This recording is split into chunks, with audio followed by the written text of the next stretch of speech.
You have been well trained, my young apprentice. They will be no match for you. Yes, my master.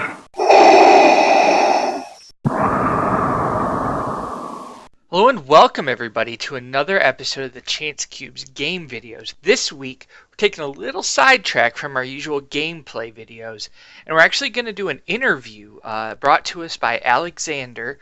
He's interviewing his local TO after one of their Spirit of Rebellion tournaments.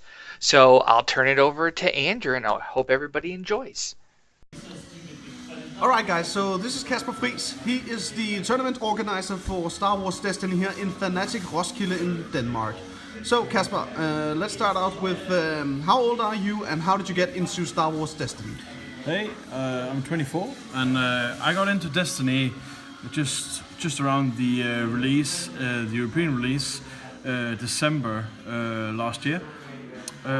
Actually, there was no one who really knew what Destiny was. So one of my co-workers, he told me, "Oh, there's this new Star Wars game come out. Do you want to try it out at home and just, maybe look into some rules, maybe hold a release party or something?" Yeah, sure, I could do that.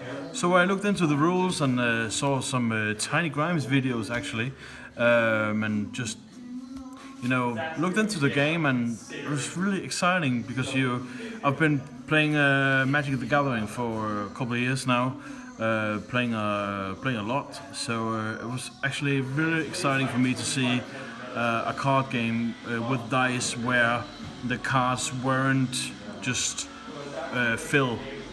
You had both the dice and the card who was actually very important. It was really exciting for me. So I got into Destiny just around the release and didn't know shit about it. So it was actually quite fun to just start exploring. Okay, that sounds awesome. So Yeah. you could kind of say you brought it here to Roskilde. Yeah, well, I started up here and I knew nothing about it, and just I was like, okay, let's play some. And at the start, I actually had the deck building gone wrong because I hadn't read that your character's colored. Told you how the colors of the deck. So I was just, I had the characters and I was like, okay, I can use up to 30 points, I'm gonna do this. And then just took all the best cards I could find and then just showed them the deck. I played a game with one of my friends called Thomas, and he was like, you can't play that card. Why not? Because it's that color. Oh. Oh fuck! So I wasn't, I wasn't that much into TOing or anything at the start. I was just like, well, let's try this out and see if it's gonna stick, and it did. Okay. Because one thing you can say that even though the shortage of supplies or whatever, this is a really fantastic game. It draws you in immediately. Yeah, it certainly does. It's epic fun. Totally agree. So, as a TO, do you have any, let's say, any memories of rules that you've had problems with at first and that you had to change in the middle of tournaments or such? Any funny things you could share from tournaments you've had? Well, I've had a couple of funny experiences with the queue. Both the extra action queue and then the ability queue. And I've a couple of times I've had to just break it down that those two queues weren't the same thing, that they happen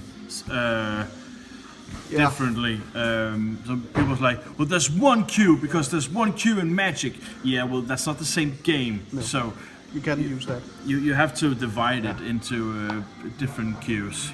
That's been a huge problem. That has been a huge problem because most of the guys who have been playing this at the start with me has also been playing other trading card games, and in trading card games, as usual, there's one queue or the stack. Or the chain or whatever. Yeah, exactly. So Yeah. Also, I think it's funny here. Do you think it's funny that in every other TCG out there, almost the queue goes reversed, so the last card activated gets played first, and in Destiny, the queue is the card that is activated first that gets to go first. Yeah, I think that's actually a nice way to go.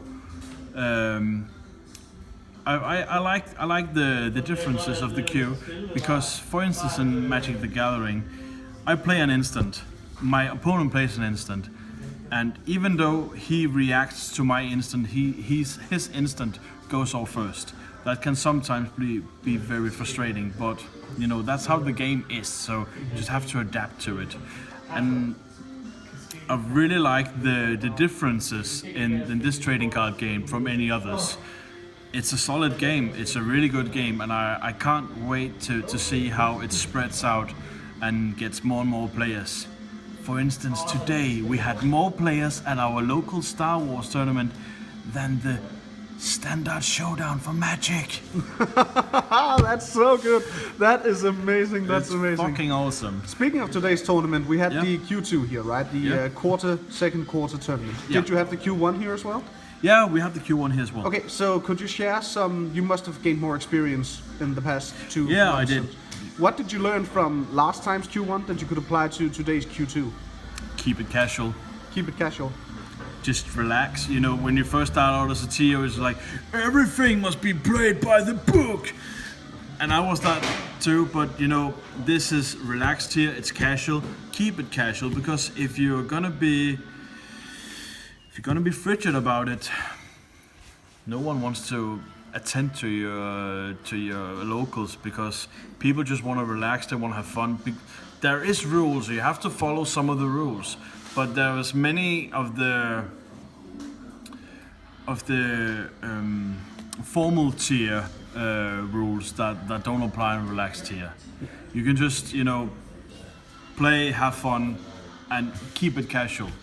Yeah. That's what I've learned the hard way. Keep it casual, because otherwise people are just gonna stick you the finger. That's a pretty sound advice. Yeah. I think that's something we could all learn a bit from there. Okay, so getting more into Star Wars Destiny, you played yourself as well as being TO, is that correct? Yeah, I play myself. I play a lot. Yeah, you play a lot. Okay, so I would like to ask, from Awakenings to Spirit of Rebellion, which card do you think has improved the most?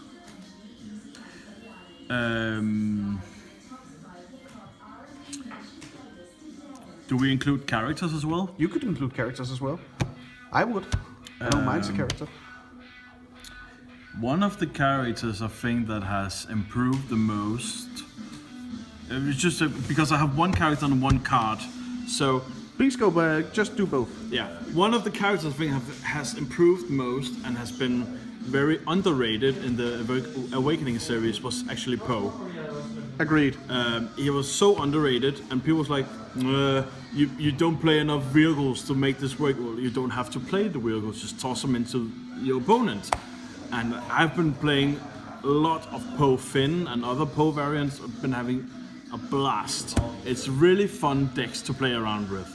And now, especially with Poe Mars, it's insane. It's insane, and it's really, really not fun actually, because you don't need anything to just throw it into your opponent. I think it's been a little bit too much now with Poe Mars.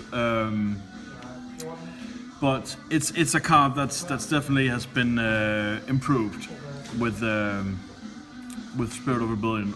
Also, I think the value of what can I say?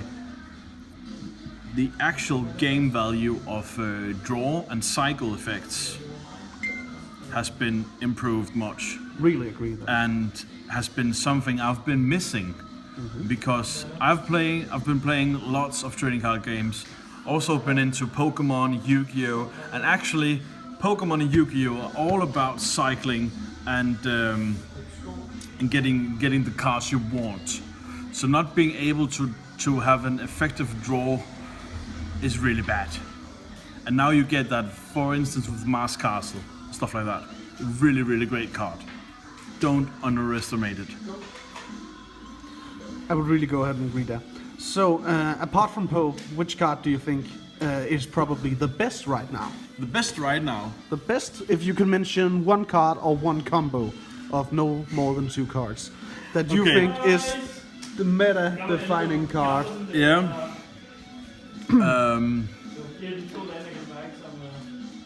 People was all about force speed when they first saw the card. Yeah.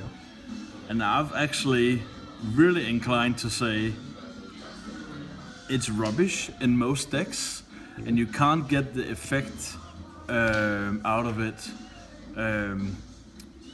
many times. You really need to play it at the right time and have the right roll before it gets really effective. That being said, when it is comboed off, it's really effective. Yeah. But I'm not gonna include it in my top 2 best cards. I'm gonna include Fast Hands.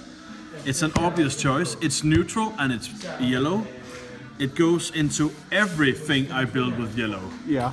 It's really insane being able to just roll something and then boom, and your opponent can't do shit. It's really, really great, because the longer your dice stays in the pool, the longer your opponent has the opportunity to manipulate your dice, and that's a very bad thing. Well, if you combo Fast Hands with one of my favorite cards this set, Spirit of Rebellion, which I think should have been a legendary, is Vibroknife. It's ridiculous and it's insane. Yeah, I've been saying the same thing at our LDS. You just, you're playing against an opponent. Oh, I pile up on shields. Okay, I play Fast Hands. Yeah, I pile up on shields. Okay, I play Vibroknife. Roll unblockable damage right to your face. Yeah, that is one ridiculous card. It is. Okay, in the last part here, I'm gonna make a statement. Yeah. I'm going to ask you about your opinion of it. Yeah. Aggro decks are far too powerful in the current meta. There is not enough room for proper control decks. What do you think? I think it's in general true. But I'd like to wrap around some things that that can take you to a level where you see why aggro decks are in control right now and why they won't continue to be. Because as it is right now, we only have 2 sets available. We have Awakening and we have Spirit of Rebellion. Those 2 sets have been released. We have no idea what's in the next set, besides from Sabine. But spoiler alert! Yeah, spoiler alert, sorry! But other than that, we have no idea what's going to be in the next sets. No, it's not mine. Other than that, we have no idea what's going to be in the next sets. Okay, cool. I'll just take it.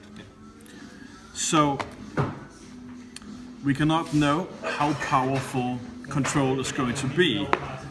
So, I think the more cards you get into the card pool, the more control you can play, and the less aggro is going to dominate. I think it's going to be more. I'm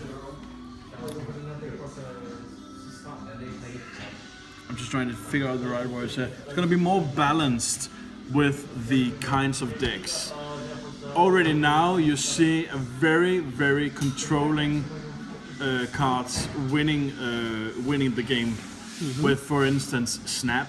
If you pair him with Planetary Uprising, it's very controlling and it's going to win you the game. It's not going to be control where you mill or discard your opponent, but it's going to be control where he can't do shit and you can do all you want. So I think control is gaining more and more power. It's just not the way many people would figure out to play control. I mean, most people will go for mill or discard, but I don't think that's the way to go. Not in this game. I think that's a too slow way to play the meta. So, control is definitely going to have a place in the meta, but it's not the way you think control is going to be. All right, well, thanks for coming out to talk to us, Casper. I'll let you get back to yourself. No problem. Have a nice day, Chess Cube.